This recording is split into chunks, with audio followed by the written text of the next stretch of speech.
Shabbat, Shabbat, Shabbat Shalom, Shabbat, Shabbat, Shabbat, Shabbat Shalom, Shabbat Shalom, Shabbat Shalom, Shabbat, Shabbat, Shabbat, Shabbat Shalom, Shabbat Shalom, Shabbat Shalom, Shabbat, Shabbat, Shabbat, Shabbat Shalom.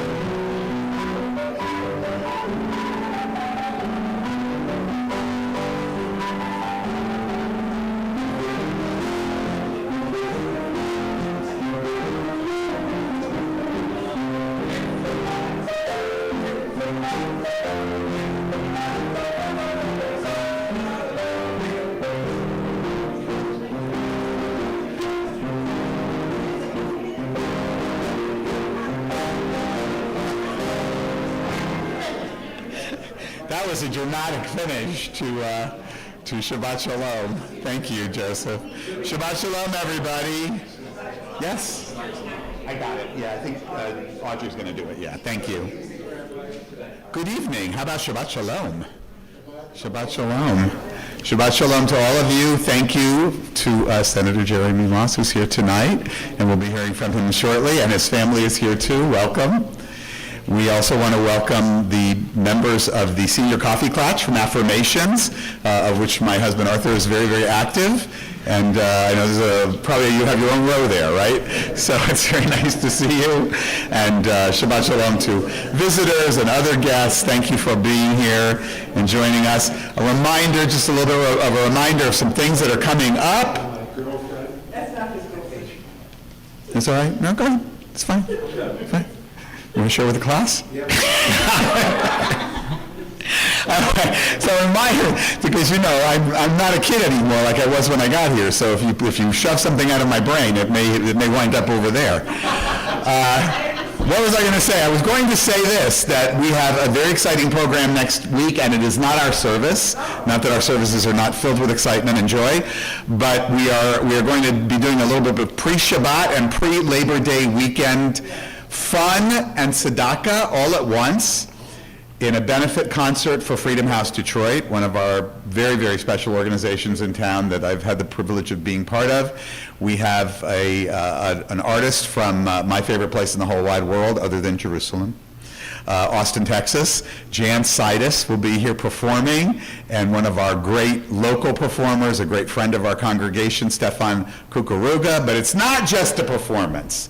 It's a performance with food and ice cream and a potluck, not a potluck, a picnic, and all kinds of wonderful things. It starts at 4 o'clock, and there won't be much traffic because by then everybody will have fled town or already be at Arts, Eats, and Beats. And so please come, please bring friends. We really want this to be a great success. The Social Justice Committee and the Programming Committee have done hard work on this. And it's really a terrific thing. Rain or shine, it'll be inside, outside, and we'll also have things for kids to do. So that's at 4 o'clock next Friday. Following that, there will be a Shabbat, not following that on the same night. We have one more Shabbat service before we take a little bit of a break to have high holidays. One of the wonderful things about being a humanistic Jew is that you don't have to come to all the Shabbat services during the high holiday seasons. See, everybody else doesn't do that either. But we just don't do it on purpose. So it works out very nicely for us. Also, do check out the calendar, September 13th. It's a Saturday. There's going to be a trip also sponsored by the Program Committee and the Social Justice Committee to see the basement room, the stop at the Second Baptist Church in Greektown that served as a rest stop, essentially, for the Underground Railroad. And there's going to be a tour of that, and there is space on it. All of the details and how you can pay are both in the newsletter and are in Audrey's head, and she's happy to share those with you. So please raise your hand for anybody who doesn't know you. I don't think there could be a person who's ever been to our congregation who doesn't know you, but thank you, and I think that both of these are very important programs, and I know that she hopes to see all of you there. So with that, I'll tell you who the readers are tonight: Jennifer Kurland, Audrey Pleasant, Esther Ingber, and Lonnie Fleischer. And Arthur, if you will, we'll begin with our first reading. As the candles stand before us, ready to bring light, we take a moment to recall our ancestors. Like them, on Shabbat, we seek to dispel the darkness and bring glowing softness, warmth, and safety into our homes, our communities, and our lives. May our Shabbat lights inspire us to heal and not to harm, to help and not to hinder, to praise and not to curse. May the dancing flames of our Shabbat candles spark warmth within our hearts, within our minds, and passion in our lives. And it's my pleasure to call upon Jennifer Kurland to light our Shabbat candles.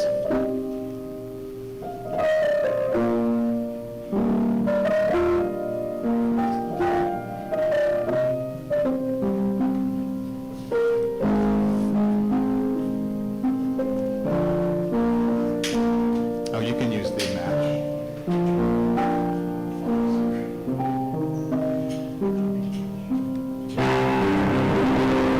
Baruch haor ba'olam, Baruch haor ba'adam, Baruch haor ba'shalom, ba'shalom, Baruch haor, Baruch haor ba'shalom.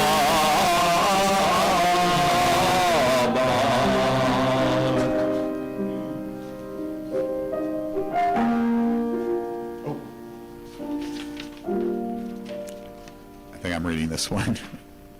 Bruchim Aba'im and welcome, Shabbat Shalom. We gather on this Shabbat as a community of believers. We believe that Judaism is the entire experience of the Jewish people. We believe in the value of celebrating Jewish culture and identity. We believe that all those who choose to celebrate with us are part of our community. We believe that being together strengthens and enhances our Jewish experience. This is a time of transition. We move from our everyday week to the experience of Shabbat. May this Shabbat be a time of peace and rejuvenation. We turn from the concerns of the outside world and become quiet and peaceful as we create a community of humanistic Jewish believers. Let us pause and appreciate our celebration of Shabbat with this beautiful song.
Shabbat Shalom.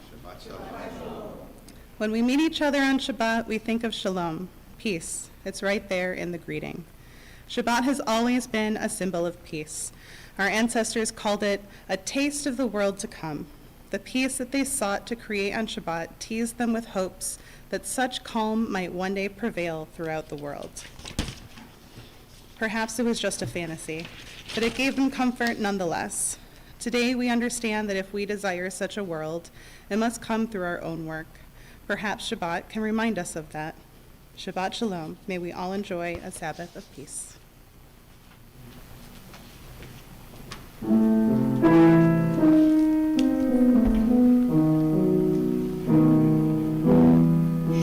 Shalom Aleichem, Moavei Shalom, Shomrei Shalom. Shalom Aleichem, Rodefei Shalom, Shalom Aleichem. Moavei Shalom, Moavei Shalom, Sechem Lech Shalom. Yom Zeh Yamim Habayim, Shalom Aleichem. Shalom Aleichem, Moavei Shalom, Shomrei Shalom.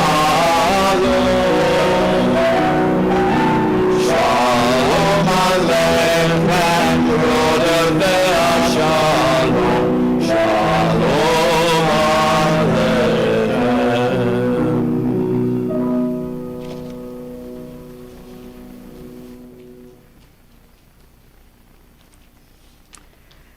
When our ancestors pondered the marvels of nature, they were moved to give voice to praise.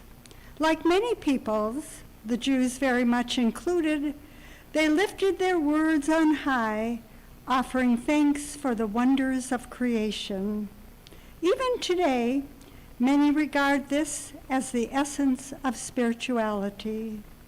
Humanistic Jews understand it differently. Our spirituality is naturalistic. We celebrate the human spirit. We rejoice in the drama of life on our planet. We stand in awe before the magnificence of the universe. We recognize that to feel wonder is part of what it means to be human. To deny these feelings would be to deny our own humanity. Science may tell us why a mountain peak, a sunset, or the sight of a newborn child stirs amazement in us. Yet knowing the explanation does not diminish our awe. If anything, it deepens it.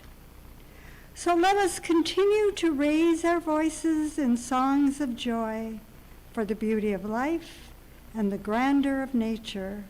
Songs that join the long chorus of our tradition, affirming the enduring power of the human spirit.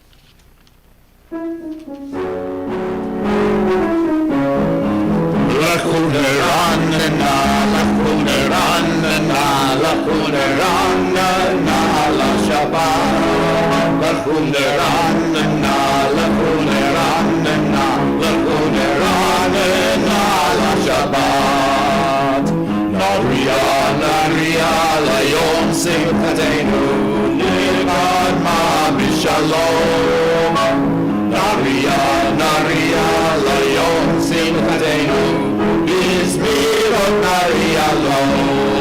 Lakuneranena, Lakuneranena, Lakuneranena, La Shabbat.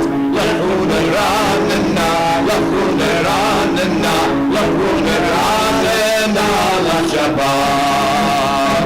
Naria, Naria, Layom Simchatenu, Nikad Ma Bishalom. Naria, Naria, Layom Simchatenu, Bismirot Naria Lo. Lakuneranena, Lakuneranena, Lakuneranena, La Shabbat. Lakuneranena, Lakuneranena,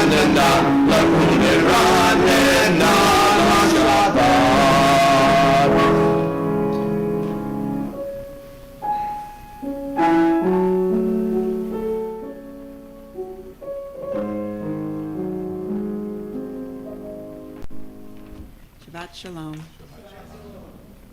As one with our forebears, we affirm that righteousness and enlightenment shall be our torch. We shall teach these values diligently to our children all the days of our lives. We shall endeavor to live by these values in the comfort of our homes or on cold and windswept roads. Whether adversity bows our heads or fulfillment makes our spirits soar, our hands shall mete out justice to all, and our eyes shall be open to the light of truth.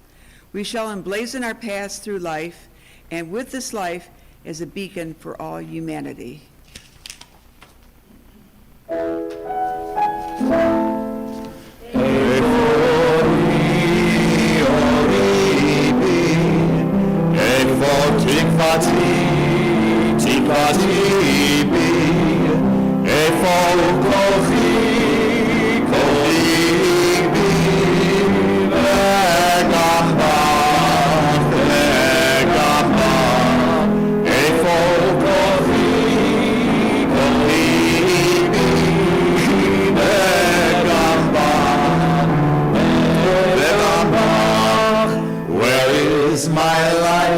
My light is in me.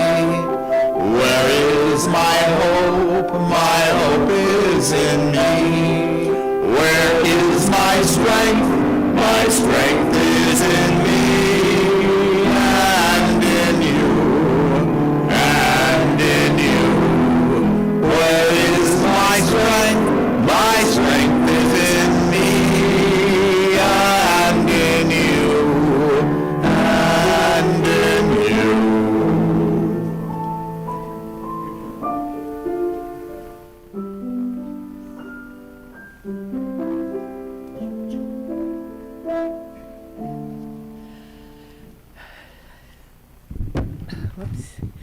For generations, Jews spoke of our tradition as perfect and everlasting. They extolled the Torah as a tree of life, filled with eternal truths to which we must hold fast in all times and ages. Experience has revealed a different story. There are few precepts that endure for all times. I have to change my page. People change, societies mature, needs expand, cultures adapt. We have learned that no source of ultimate righteousness can be forever true and altogether just. Our lived reality reminds us that righteousness and justice are not found in a book alone, nor in some hidden realm beyond our reach. The responsibility for humanity's faith rests with us. The rabbis of old knew that study by itself was never enough. Their willingness to interpret, adapt, and respond to the needs of their times continues to inspire us today. They taught us that the world improves only through the work of our own hands, enjoining us to remember that upon three things the world stands: on truth, on justice, and on peace. May we be the ones to bring that world to life.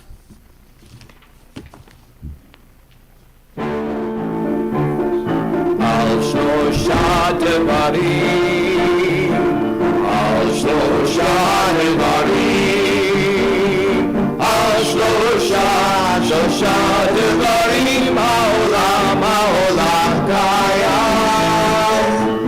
על שלושה דברים, על שלושה דברים, על שלושה דברים, העולם קיים.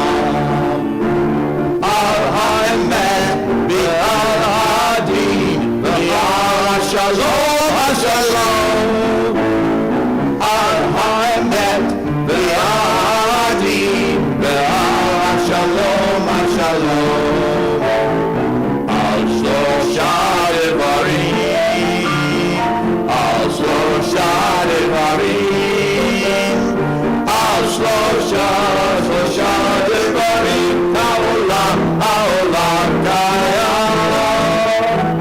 על שלושה דברים, על שלושה דברים, על שלושה דברים, העולם קיים.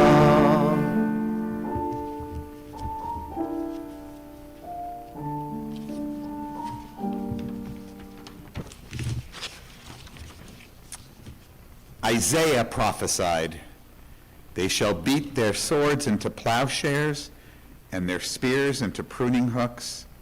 Nation shall not lift up sword against nation, neither shall they learn war anymore."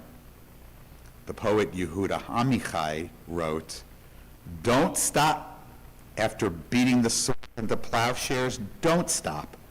Go on beating and make musical instruments out of them. Whoever wants to make war again will have to turn them into plowshares first."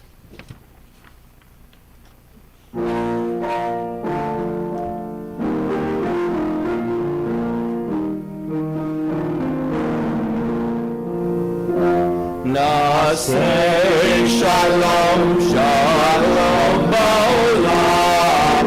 Na'aseh shalom aleinu ve'al kol ha'olam ve'imru shalom. Na'aseh shalom aleinu ve'al kol ha'olam ve'imru shalom. Na'aseh shalom, shalom ba'olam. Na'aseh shalom aleinu ve'al kol ha'olam ve'imru shalom.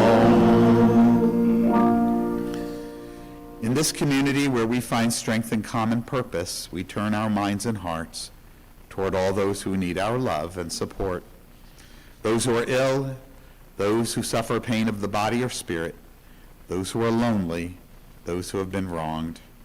Tonight we extend our well wishes to these members of our community, to Lee Bricker, Saul Foreman, and Jim Walker. And to that list we add the names of anyone you'd like to mention. Sam? Thank you. Tom? Anybody else on this side? Yes, Amy? Esther? Howard? Anybody on this side? Anybody I missed? May all who suffer know that they are not alone. May they be healed quickly. May they experience a complete recovery, refuah shlema, the renewal of their bodies and the renewal of their spirits. Today is the 686th day of captivity and the 98th Shabbat for the hostages who remain in Gaza. May those who continue to endure captivity find the courage to carry on. May those who love them not despair of their return. May they soon emerge from their confinement, whole in body and in spirit, to know once again the embrace of loved ones.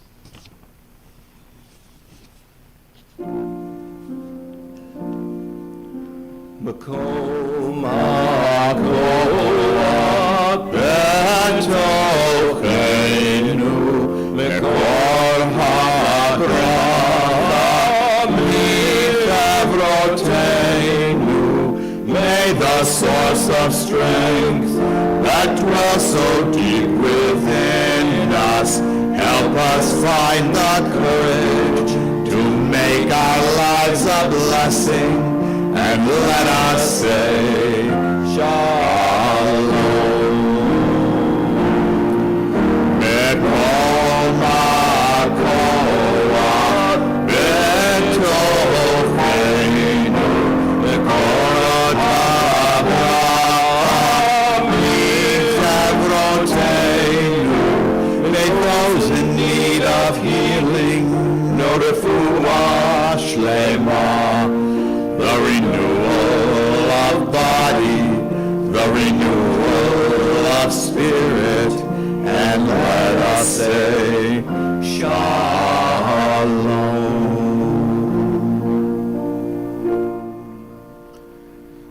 We can shed tears that they are gone, or we can smile because they have lived.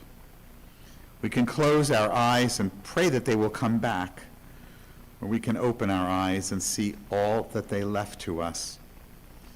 Our hearts can be empty because we can't be with them, or they can be filled with the love that we shared. We can turn our backs on tomorrow and live yesterday, or we can be happy tomorrow because of yesterday. We can remember them and only that they are gone, or we can cherish their memory and let that live on. We can cry and close our minds, withdraw and turn away from life, or we can do what they would want, smile, open our eyes, love, and go on. Our thoughts turn to those who are no longer with us, our own loved ones, those whom our friends and neighbors have lost, the martyrs of our people whose graves are unmarked, and those of every people and nation whose lives have been a blessing to humanity. As we remember them, we meditate on the meaning of love and loss, of life and death. We recall now our loved ones whom death has recently taken from us, those who died at this season in years past, and those whom we have taken into our hearts with our own. Tonight, our congregation mourns the death this week of a beloved member, Audrey Lynn Weinberg. Her funeral will be on Sunday morning at 10 a.m. at the Dorfman Chapel, and then interment at Beth El Memorial Gardens, followed by, and to this all are invited, a Shiva and luncheon of remembrance here at the congregation. To her name of blessed memory, we add these who are observing tonight their yahrzeit. Ziga Allweiss, Max Baer, Francis Byrne, Rosa Fastovsky, Miriam Finkel, John Gardone, Beverly Levy, Grigory Lumelski, Jermaine Williams, and Cheryl Young. And as we did for those who are ill, if there's someone whom you're thinking about tonight who is no longer with us, we'll go around the room. Anybody on this side? Yes. Anybody else? Anybody over here? Did I miss anybody? We say, Ihi Zichram Livracha, in the hopes that the memories of them will provide us, not just with sadness, but with a blessing of remembering all that they were to us. And in that spirit, in the spirit of our humanistic interpretation of Kaddish, we rise and recite together. Nitgadal v'nitkadash beruach ha'adam. Let us dignify and ennoble all people in the spirit of our shared humanity. Let us acclaim the preciousness of life. Let us show gratitude for life by approaching it with reverence. Let us embrace the whole world even as we wrestle with its parts. Let us each in our own way take up our share in serving the world and seeking truth. May our commitment to life help us to strengthen healing of spirit and peace of mind. May justice and peace permeate and comfort the house of Israel and all those who dwell on earth. And let us say, Ken Yehi, may it be so. Please be seated. As we get into the season now, the month of Elul begins on Monday. It is the month that precedes and sets the table for the high holidays. When we next meet, I think it's September 5th. That's our last regular Shabbat before the holidays. We'll be spending some time considering the meaning of the holidays. I think I called it the talk, how did these holidays rise to the heights they are at? I originally said, what makes them so high? But see, I knew that would happen, all of you people. I know you too well. As I read this Kaddish that we do, this interpretation, do you notice what I noticed, the rhythm and how it matches the traditional Kaddish? The traditional Kaddish, of course, being what's known as a doxology. That might not be a word you're familiar with, but it's an endless praise of on high. And this is an endless hope for humanity, and that's why we say it here. The hope for humanity comes from many places, watch this transition, including those to whom we entrust our governance. See what I did there? And tonight I'm very pleased to have a very prominent member of our Jewish community, a senator in our Michigan State House, Jeremy Moss. where he serves not only as a member of the Michigan Senate in his second term, and I think that's all you get, right, in Michigan, but as the president pro tem of the Senate. He has sponsored legislation of all kinds, many of them issues that we're concerned with, about employment barriers for individuals with past criminal records, property tax adjustments for homeowners making improvements. I know those are important to me. Public-private partnerships for infrastructure, educational opportunities for students who did not complete high school. These are things that are important, and I would assume have bipartisan support, and that's another thing, as he works across the aisle with so many in our State House. Senator Moss began his public service as the youngest member in history ever elected to the Southfield City Council back in 2011. That still makes you very young, and that's also a good thing to have, the youthful experience and eye. He later served in the Michigan House, where he was the Democratic caucus whip, and then, of course, was elected to the Senate, where he became, in his first term, the Assistant Democratic Leader. He holds a bachelor's degree in journalism from Michigan State University and is still a resident of Southfield. And I ask you to join me in welcoming Jeremy Moss to our bima. And the water is for you. Thank you. Shabbat Shalom. So I think the transition was the hope for humanity is on my shoulders. That's a very heavy task for me. It's great to be back with you and to give you what I was billed as giving a legislative update. And I'm going to not try to be partisan. This is not the appropriate forum for this, nor campaign. But I am going to be pointed because we are in a very serious time. And I think you don't need me to explain to you the challenges that are going on in our state and in our country. But nonetheless, I do have hope for humanity at the end of all of this. So I've served 10 years in the Michigan Legislature, 11 years in the Michigan Legislature, including the last 7 years in the Michigan Senate. My first term, I represented the 696 corridor from Farmington to Hazel Park, essentially, and then there was redistricting, and my second term is essentially right up and down Telegraph Road. So I've represented a large portion of Oakland County, and many of you in this room during my time in the Michigan Senate.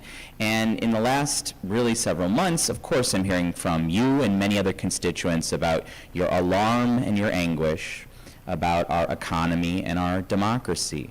Our economy with rising everyday costs and tariffs that have produced some uncertainty, if not chaos, in our economy. The threats to healthcare. Healthcare is obviously a health issue. It's an economic issue too. People losing some of their benefits, people losing SNAP, people losing Medicaid. We get calls on this all the time in our office because those are, especially Medicaid is a state administered program. What happens in DC impacts our ability to provide service here in the state of Michigan. And then obviously the anguish about our democracy. Breaking of norms at minimum, breaking the rule of law at maximum. Actors in our Congress and our judiciary who've probably rubber-stamped some of the most alarming measures that we've seen in a very long time, probably in my entire lifetime. This extremism in our governance in Washington has filtered into the legislature, and it's been very sad to see some of the norms in our state legislature be infected by some of the rhetoric and harm in our U.S. Capitol. I'll talk about what's going on right now as we speak. We are supposed to pass a state budget here in the state of Michigan by June 30th. That was about 52 or 53 days ago at this point, and we do not have a state budget passed. This is incredibly important. It's the baseline responsibility of our government. It's taking your tax dollars and returning them to you in terms of services and resources and programs, investing in our roads, investing in our education systems, investing in our healthcare systems, and other community programs on which you rely upon. So each year, we start a new fiscal year on October 1st. And the Constitution obviously mandates by September 30th, we got to get something signed into law so that we can let other partners know what is the expectation for their funding in the new year. But we passed a law that requires that budget to be passed on June 30th. Well, June 30th has come and gone. I serve in the Senate. There's a different partnership in the Michigan House of Representatives. We have gone through the normal process to pass a budget here in the Michigan Senate. The Michigan House still hasn't introduced a budget, and it is August 22nd today. So we're waiting for good partners to get this thing going, but it's becoming really more clear that partnership is not the tool for which some people want to govern, it's obstruction. And this isn't just about the budget, which has been challenging enough. And I want to, I know that there's a lot of concern, especially about our school budget. We're heading into a school year, and many of these schools don't know what is going to be available for them in terms of funding. We were proud to have passed the first ever program for free school meals for every child in public schools here in the state of Michigan.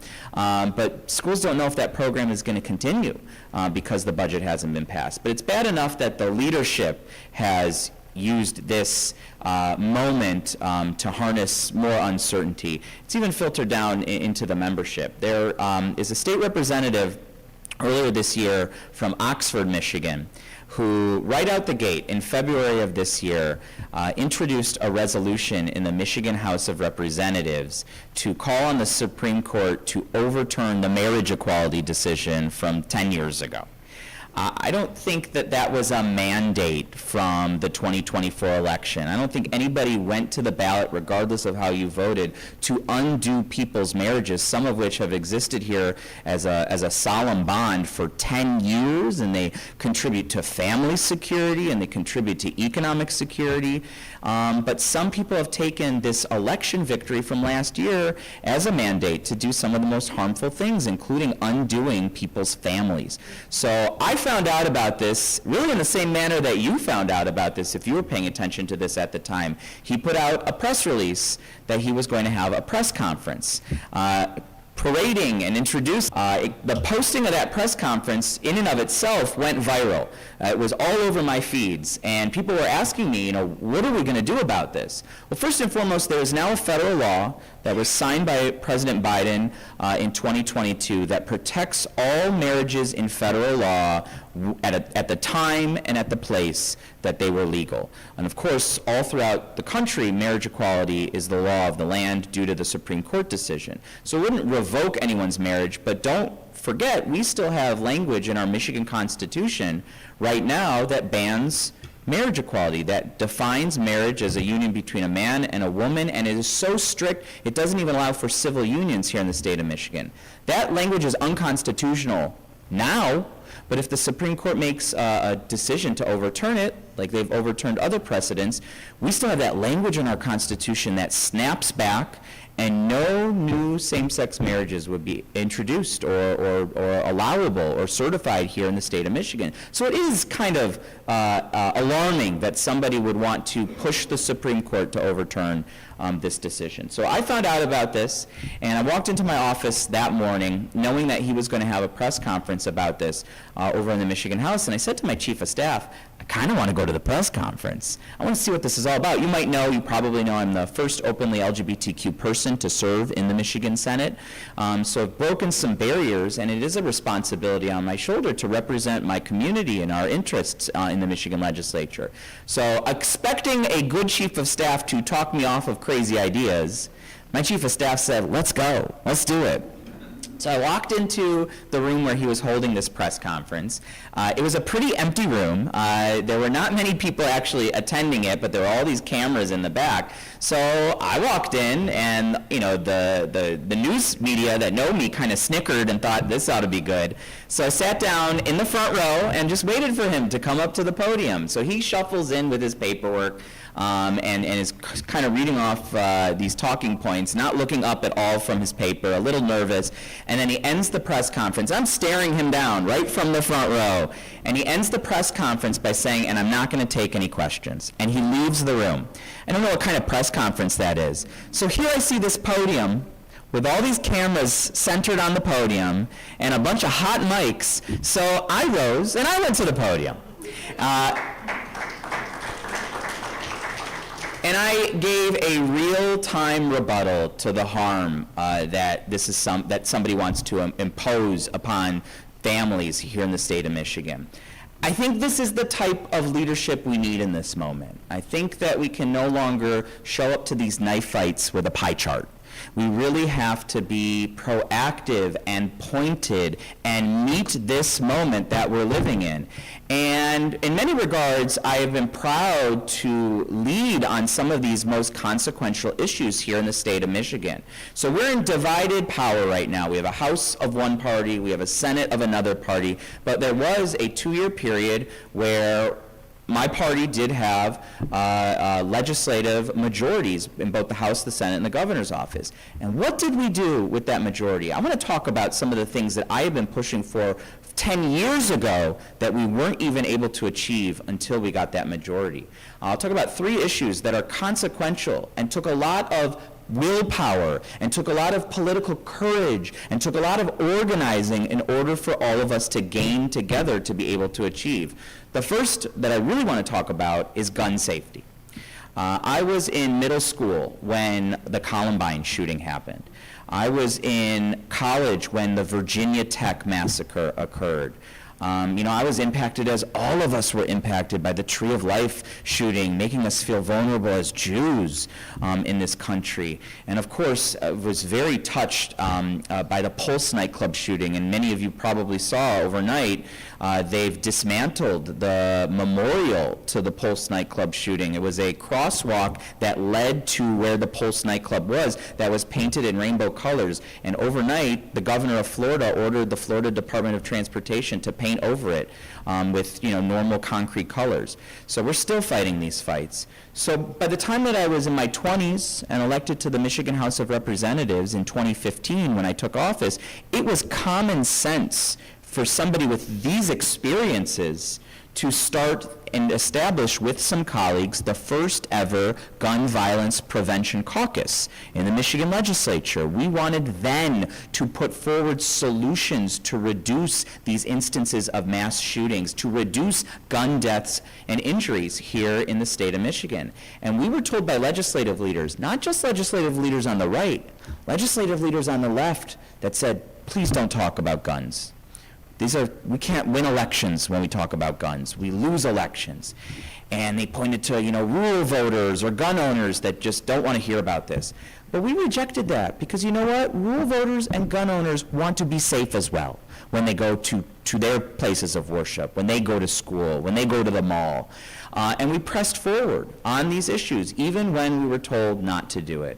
And sadly, every successive shooting made the case to implement gun laws here in the state of Michigan that would save and protect lives. You also were fed up as an electorate here in the state of Michigan, and in 2022, you finally elected more colleagues to join me and really create a first ever gun safety majority in the Michigan Legislature, and we passed the first ever in a generation gun safety laws here in the state of Michigan.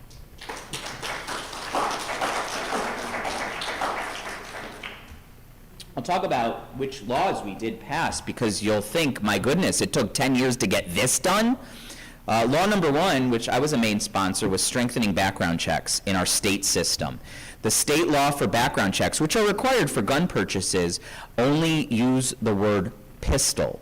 So it doesn't really encompass long guns, these other forms of now military-grade firearms. So we changed the word pistol to firearm. That was it, to encompass every gun purchase to be subject to a background check to make sure the gun doesn't fall into the wrong hands.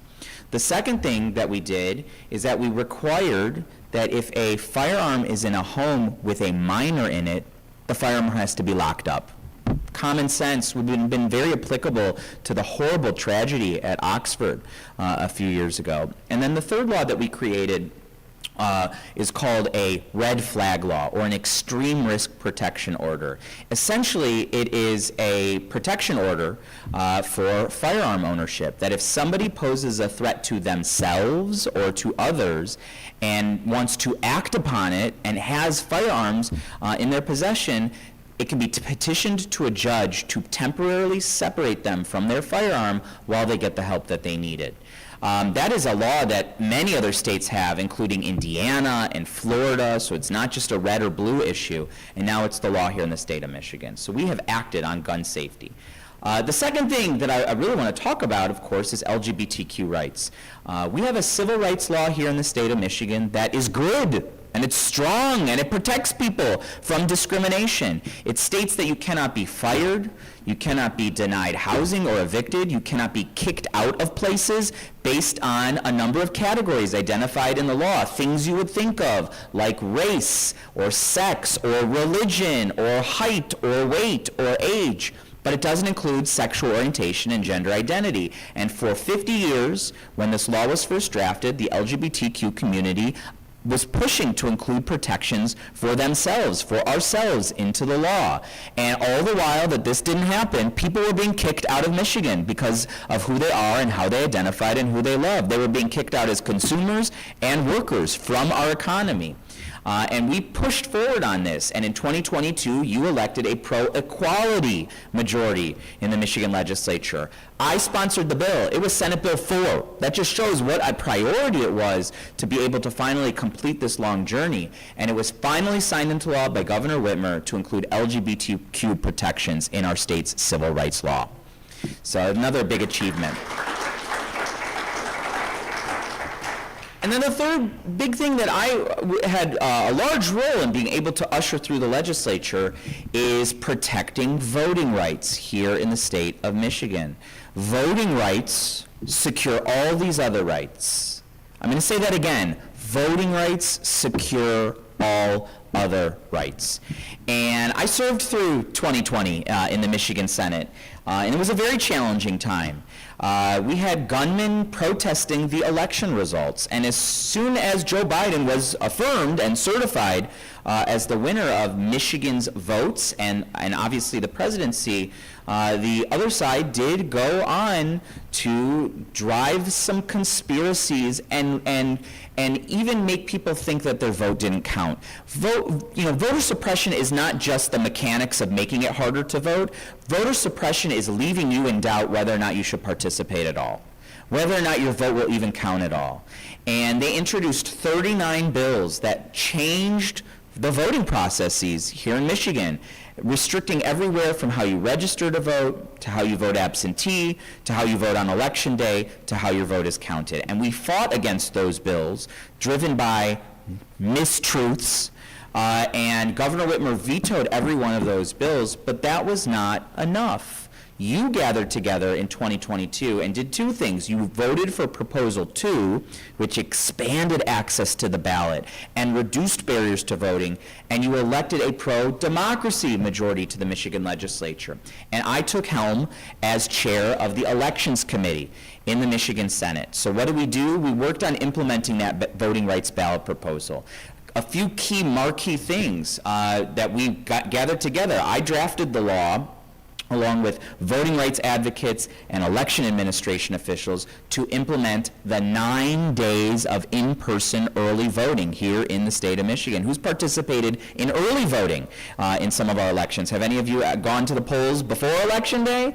Yeah, we're kind of rewiring our brain not to think of Election Day as the day to vote, but Election Day as the last day to vote.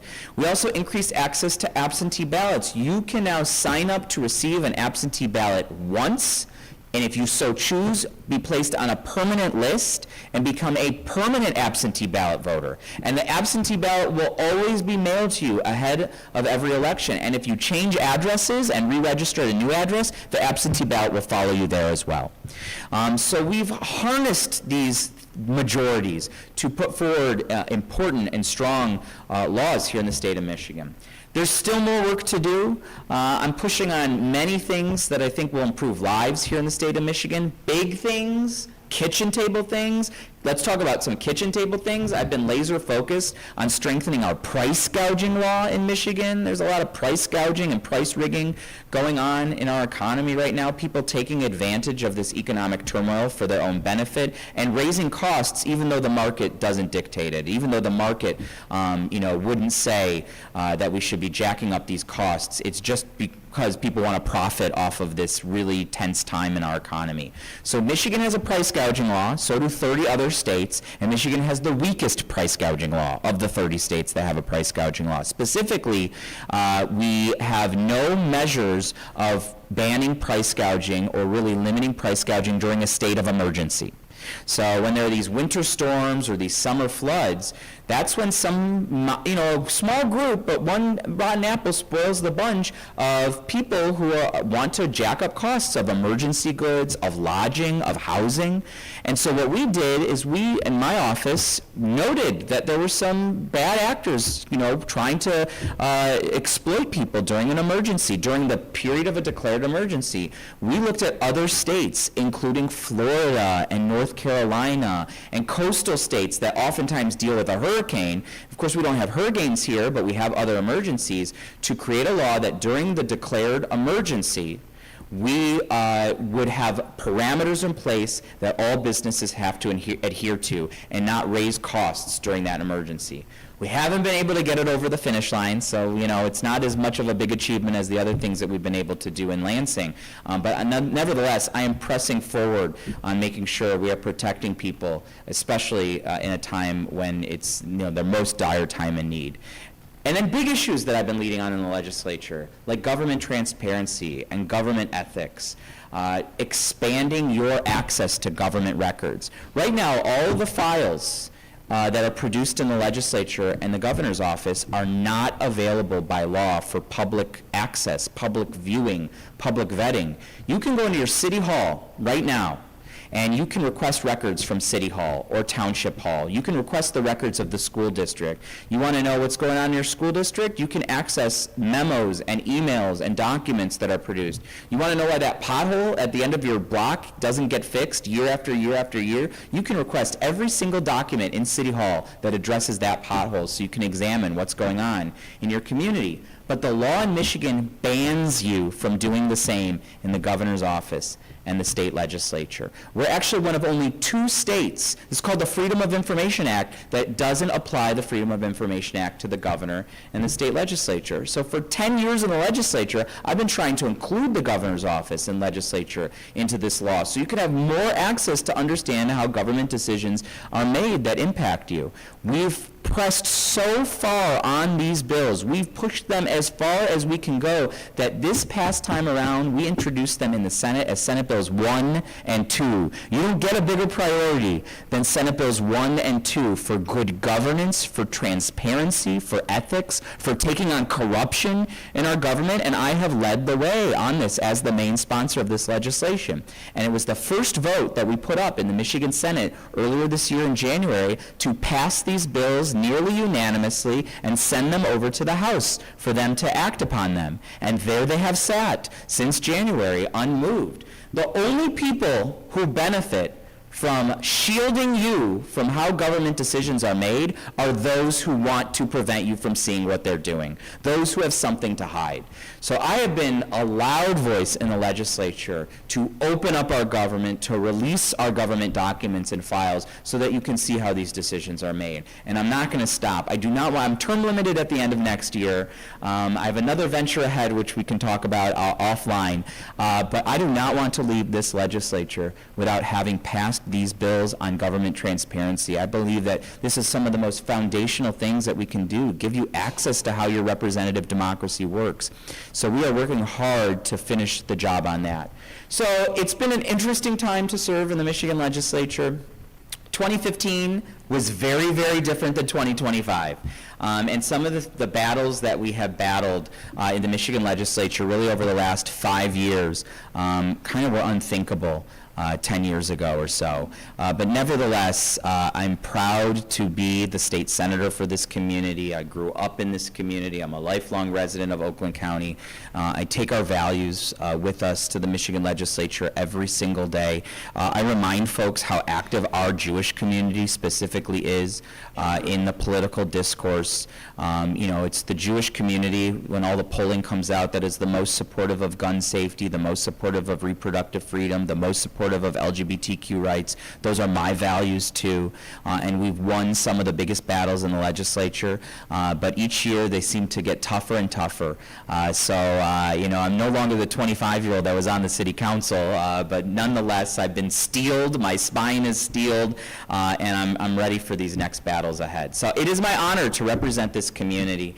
I appreciate the opportunity to address you. I'll stick around afterwards if there are some questions, but I really appreciate it. So I'll leave you with this. I know that there have been a lot of protests out there. I know people have been very, very engaged at the grassroots level here in the state in response to some of the extremism that we have seen. My encouragement is it is making a difference. It is making your voice heard. Every time, I've attended many of these rallies and demonstrations, and I really believe every time I see a post from somebody on Facebook, it grows this movement of citizen activism here in our country. Your voices matter the most in this moment, and regardless of where you fall on the political spectrum, if you are passionate about an issue, you have the right to protest your government about that issue and make your voice heard. So this is a moment for us to really not put any politician on a pedestal, and remember that you have the biggest power and the biggest influence in your sphere, more so than any politician. When you post about things you're passionate about and your family sees it and your coworkers see it, I think that makes the biggest difference in this moment to make sure that we have a government that represents your best interests. So I really, really appreciate being here with you, and Shabbat Shalom. Sure, yeah, we can do Q&A. Tom, go ahead. You mentioned you have a venture you're looking at. Can you reveal any little hint? I don't want to get brushed off the bema here, so maybe I don't know if the rabbi is allowing me to state fact. Yeah, that's a fact. It is a fact. It is a fact that I am running for Congress.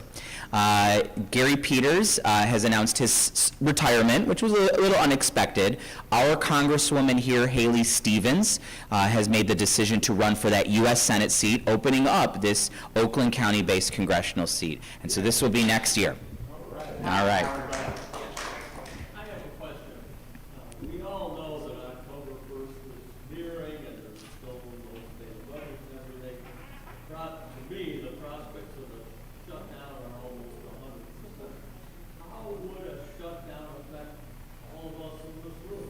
Yeah, we are in a crisis that is man-made. We are in a crisis that is contrived. We are not in a budget crisis that is due to revenues coming in. We are not in a budget crisis due to the fact that we don't have the capabilities to pass a budget. We're in a crisis because some people in the legislature are using obstruction as the tool to govern.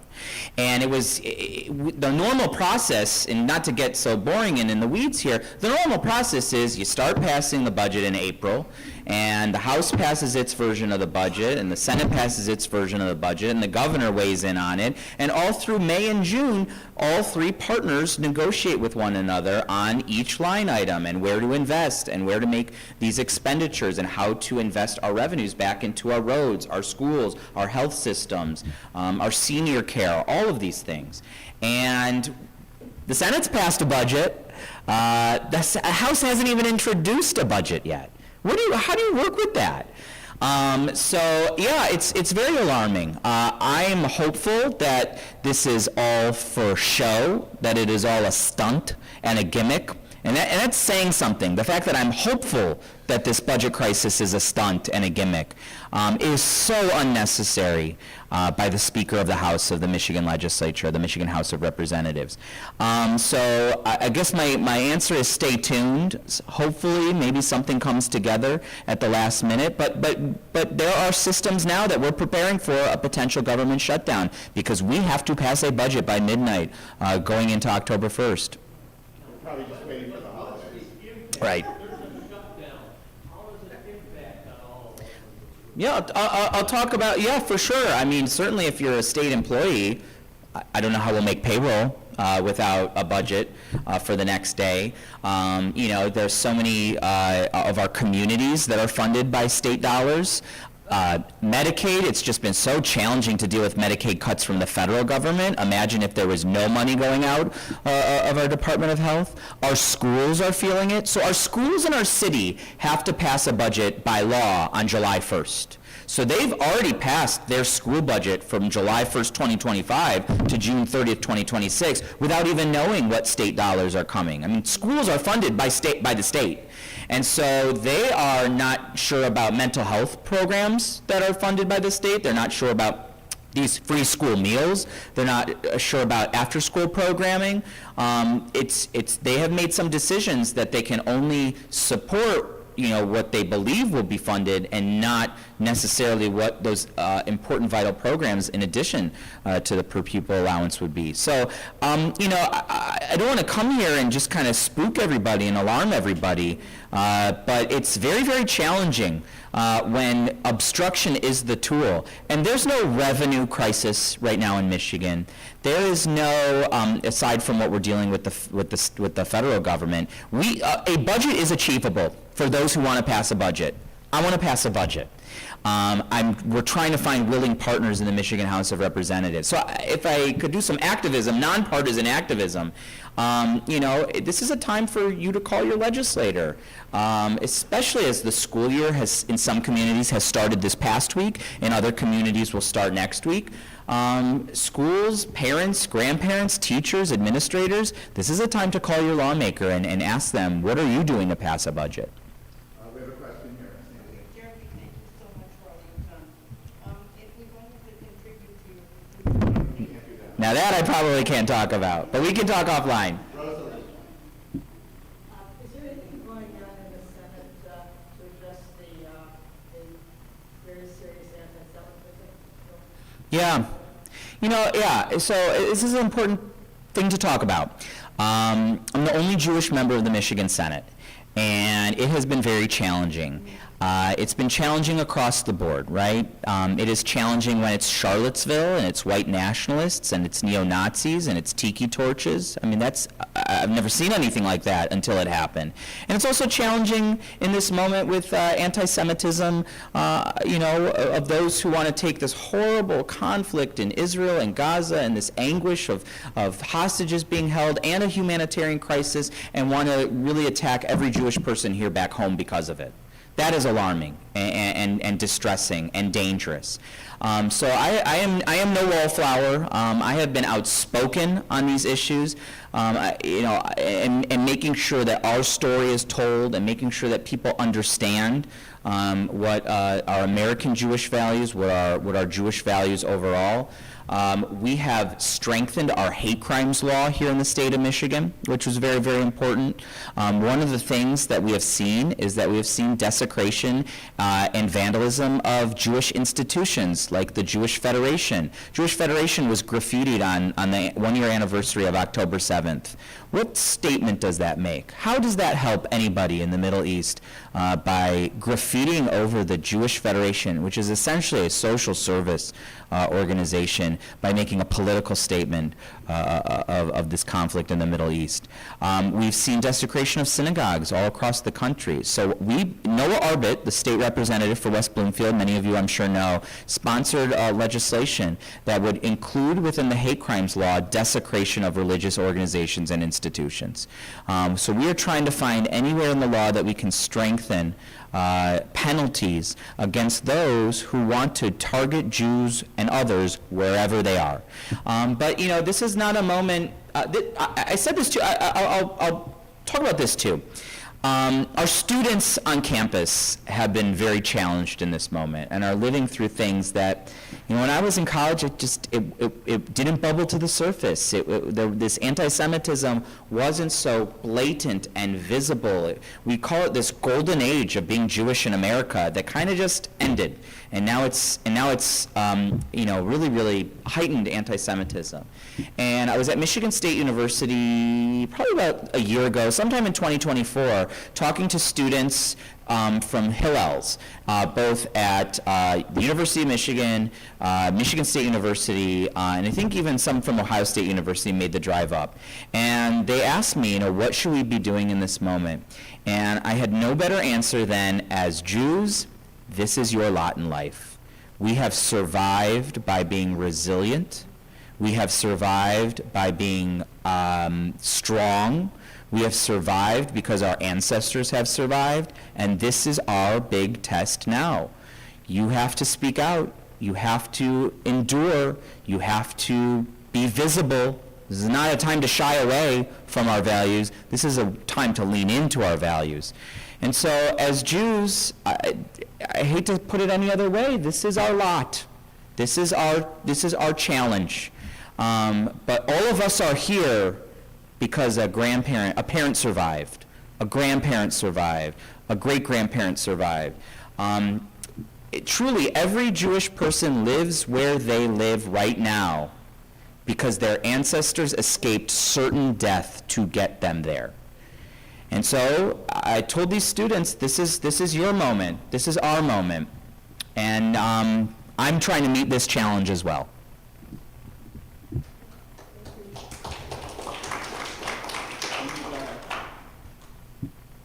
Thanks for being here. Thanks for all your good work.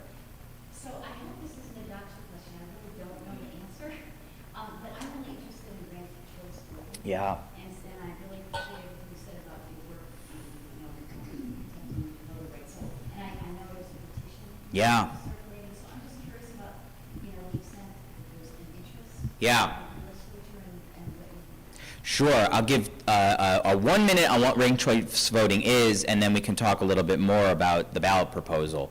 So ranked choice voting, some people, if there's a primary, and there are 1, 2, 3, 4 candidates in the primary, and you really like one of the candidates, but you know they're not going to get elected, and your second choice is an okay choice, why can't you just say you like 2 candidates in the race? And so this is a system that allows you to rank.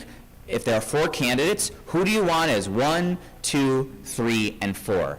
And they accumulate everybody's vote, and they wait until somebody gets, typically the system works, somebody gets 50% of the vote. They'll take all 4 candidates, and if nobody gets 50% of the vote, a majority of the vote, they'll drop the 4th, and they'll reconfigure everybody who chose number 4. They'll find who's their second choice, who is their third choice, and they'll redisseminate until they drop the 3rd, they drop the 2nd, and the top candidate is at least the majority vote of some of the majority of the electorate has chosen that person on their ranking system. So this is the system by which some local communities do their election. As you've seen in New York, it was ranked choice voting. This is how Alaska as a state entirely does their entire elections. So there's a ballot proposal here in Michigan that will be circulated to implement ranked choice voting here in the state of Michigan. It is early yet. I haven't really examined the exact language because you could do ranked choice voting in a variety of ways. I want to see how our clerks feel about this, and I don't think that our clerks have taken a position one way or another. So these circulators have about 180 days to circulate petitions. It's still early yet, and I'm still trying to understand how our election administrators feel that this version of ranked choice voting could work within the systems that we have in Michigan. So if you feel comfortable, with how the language is written, I would never discourage anybody from signing a petition, but I think we're going to get, now that the language has been approved and these petitions are being circulated, I'm waiting to see how voting administrators feel about this before I make a determination one way or another. Last question on this side of the room. Go ahead. Well, one comment about that is it doesn't include federal elections. Right. Yes. It would only be state elections. I strongly feel that the federal government should be fighting anti-Semitism. I don't think they know what they're talking about. And I think that makes it hurts Jews, and it goes to extremes. And it hurts colleges that we need. And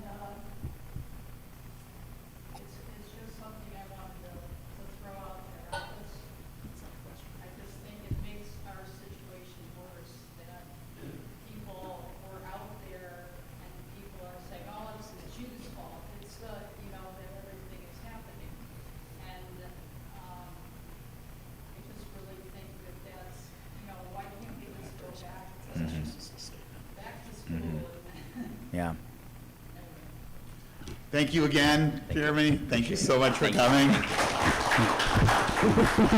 I can only say best wishes in all of your endeavors, because I'm still following that other law that we don't do that. I think all of you, if you read my commentary on the IRS decision, I said that if I ever went back in time, there's only one guy I would ever endorse. I like Dyke. He built the national highway system, for goodness sake. Let's conclude now with peace be with you. Peace be with you wherever you go. Peace be with you whatever you do. Peace be with you till we meet again. Peace be with you, my friend. Love me with you wherever you go. Love me with you whatever you do. Love me with you till we meet again. Love me with you, my friend. Join me with you wherever you go. Join me with you whatever you do. Join me with you till we meet again. Join me with you, my friend. Shalom Aleichem, shalom, shalom. Shalom Aleichem, shalom, shalom. Shalom Aleichem, shalom, shalom. Shalom Aleichem, shalom. Thank you to Joseph, David, who does our streaming, Arthur for the slides. Thank you to all of you. Please join us for our next Shabbat. Shabbat Shalom.